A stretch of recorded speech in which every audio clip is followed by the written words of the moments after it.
שלום, שמי לירון בזק ואני מנהל חברת מסד.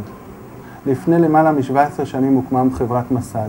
אנו משרתים נאמנה אלפי לקוחות בכל רחבי הצפון, בכל מגוון הטיפול הסיעודי.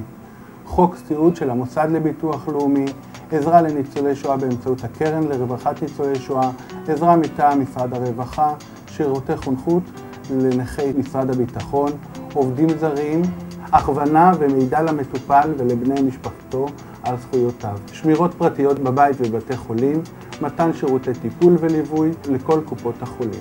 מסד מעסיקה אלפי מטפלים ומטפלות ישראלים וזרים, אחים מוסמכים ומעשיים, מלווים לנכי צה"ל הנבחרים בקפידה רבה ועוברים הכשרות והדרכות באופן קבוע. צוות עובדי החברה הינו צוות רב מקצועי בעל ותק, ידע וניסיון מקצועי, הכולל עובדים סוציאליים, אחים מוסמכים, גרונטולוגים המומחים בתחום הזקנה ופסיכולוגים. מסד מצליחה לספק פתרונות לאלפי קשישים בבעיות סיעודיות, תוך התאמה מרבית לצורכי המטופל ומשפחתו.